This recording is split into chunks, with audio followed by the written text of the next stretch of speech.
Good morning, dear students of class 5th. It is your English reader class. Today I am going to teach you chapter 5. Chapter name is The Snow Crane, जिसे हिंदी में him सारस भी कहते हैं.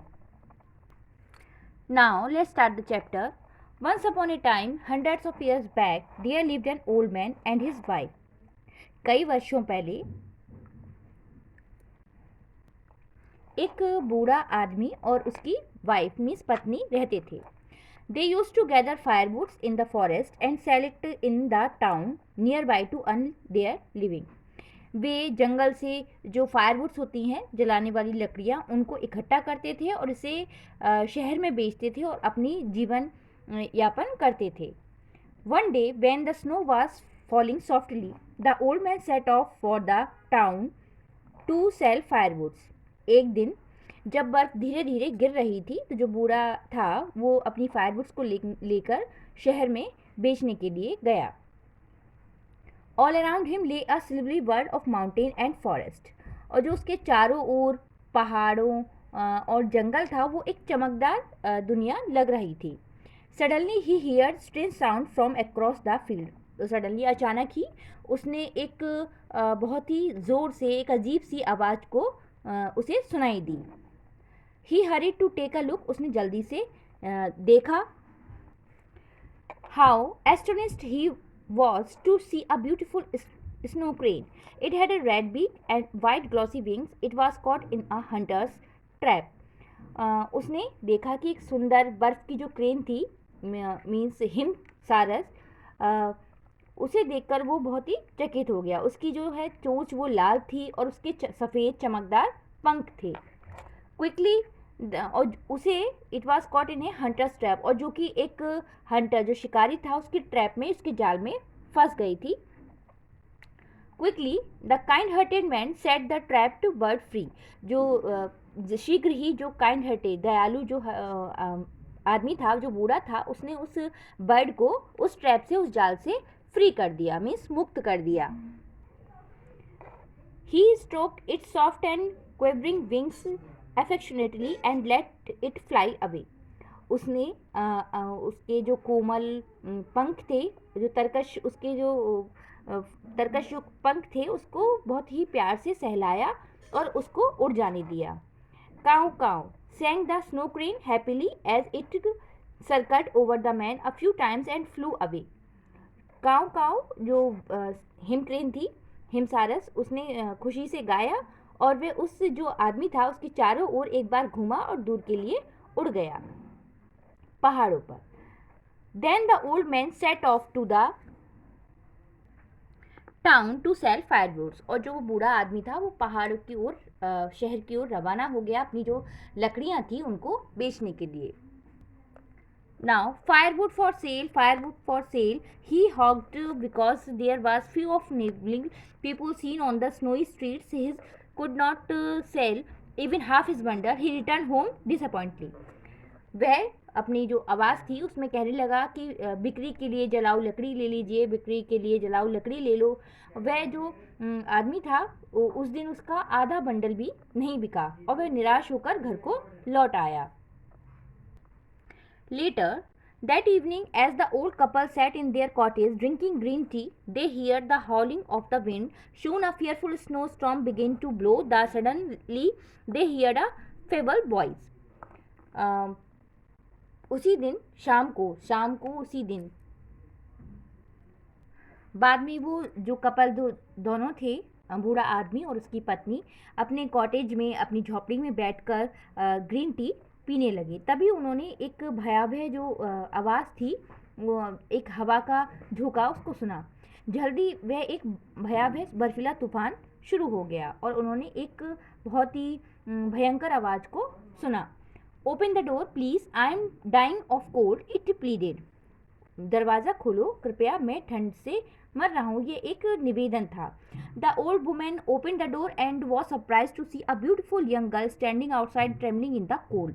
जब उस जो बूढ़ी औरत थी उसने दरवाज़ा खोला तो एक खूबसूरत लड़की ठंड में कांपते हुए बाहर खड़ी देखकर वह हैरान हो गई. The old women let the young girl in. जो ओल्ड वुमेन थी उन्होंने लड़की से अंदर आने के लिए कहा. Where have you come from on such a freezing night? Asked the women, how can we help you? जो ओल्ड लेडी थी उसने पूछा कि तुम कहाँ से आई हो, इतनी ठंड में तुम कहाँ से आ रही हो और हम आपकी किस तरह से मदद कर सकते हैं? I lost my way in the storm, मैं अपना जो रास्ता है इस तूफान में भूल चुकी हूँ. Please let me stay with you tonight. The young girl pleaded, जो यंग गर्ल थी उसने कहा कि क्या आप मुझे एक रात यहाँ पर रुकने दे सकती हैं? You are most welcome here, the old women said kindly, offering her a bowl of hot green tea. जो बूढ़ी औरत थी उसने कहा कि तुम्हारा स्वागत है और उसने उसे एक बाउल में ग्रीन टी ऑफर की. After resting a while the girl cooked meal for the old couple, soon they were all fast asleep. कुछ ही देर बाद, थोड़ी देर बाद उस लड़की ने खाना बनाया और सब फिर सोने के लिए जल्दी ही चले गए. Next morning before the old couple woke up, she had already swept the house, washed the cloth and cooked some breakfast. The storm was still fast outside. अगली सुबह जो वो लड़की थी, यंग गर्ल थी, उसने जो ओल्ड कपल था उसके उठने से पहले पूरे घर को साफ कर दिया, कपड़े धो दिए और उनके लिए ब्रेकफास्ट भी बना दिया. The storm was still fast outside, जो तूफान था वो अभी भी बहुत तेज था बाहर. We can not let you go home in this bad weather, said the old man to the girl. जो ओल्ड मैन था उसने लड़की से कहा कि हम इस ऐसे खराब मौसम में तुम्हें घर नहीं जाने दे सकते. Father, I am all alone and I don't have anywhere to go, said the girl tearfully. उस जो यंग गर्ल थी उसने कहा कि फादर, मैं बिल्कुल अकेली हूँ और मैं कहीं भी, मेरे पास कहीं जाने के लिए कोई जगह नहीं है. उस जो लड़की थी, यंग गर्ल थी, उसने अब आंसू बहाते हुए कहा, we are old and lonely, हम बूढ़े हैं और अकेले हैं. We all be happy to have you with us, he replied smiling at her. हम आपके साथ में, जो बूढ़ा था उसने कहा कि हम अकेले हैं, हम तुम्हारे साथ में रहने में हमें खुशी होगी. उसने मुस्कुराते हुए जवाब दिया. But their cause of worry was no money for food, लेकिन उनकी जो चिंता थी उस ओल्ड कपल की वो ये थी कि उनके पास खाने के लिए पैसे नहीं थे. When the girl came to know about this, she gave them some gold coins and said, take these and buy some foods and silk yarn to weave cloths for kimono. जब लड़की को इस बारे में पता चला तो उसने उन्हें कुछ सोने के सिक्के दिए और कहा कि ये लो और कुछ खाने के लिए सामान और रेशम का धागा खरीदो किमोनो, कपड़ा बुनने के लिए. The old man did the same, जो बूढ़ा व्यक्ति आदमी था उसने सेम ऐसा ही किया. The girl then shifted an old loom to the store room outside the cottage. जो लड़की थी उसने झोपड़ी के बाहर एक पुराने करघे का स्टोर रूम में अपना स्थानांतरित किया. I will be weaving for 3 days, मैं इसको 3 दिनों तक बुनाई करूँगी. Neither I will come out और नॉर आई विल ईट और ड्रिंक, ना तो मैं बाहर आऊँगी और ना ही मैं कुछ खाऊंगी और पीऊँगी. I want you promise me that you will never look inside to see what I am doing. और उस लड़की ने कहा कि जब मैं अंदर वीविंग करूँगी तो कोई भी मुझे अंदर ना देखे. The old couple promised the young girl, जो ओल्ड कपल था उसने लड़की से प्रॉमिस किया, वादा किया. The girl took the silk yarn and went into the store room. जो गर्ल थी वो उसने सिल्क यार्न, जो उसने रेशमी धागा मंगाया था, वो लिया और स्टोर रूम में चली गई. On the third day the girl came out, तीसरे दिन वो लड़की बाहर आई. She had a length of shimmering silk cloth and she look tired. जब वो लड़की तीसरे दिन बाहर आई तो वो एक झिलमिलाता हुआ रेशमी कपड़ा जो कि बुना हुआ था वो लेकर आई. Father, please sell this in the market and buy me another bundle of silk yarn, said the girl. उसने कहा कि फादर, पिताजी कृपया इसे बाजार में बेचिए और मुझे एक और बंडल खरीदिए. जब वो तीसरे दिन बाहर आई थी वो कपड़ा लेकर, तब वो बहुत ही टायर्ड लग रही थी. Next morning he went to the town selling and singing merrily. अगली सुबह वो उसे बेचने के लिए गया और गाते हुए गया. Sparkling silk for you I bring, fit for a queen and fit for a king, gold brocade with flower of dew, made for a princess, fit for you.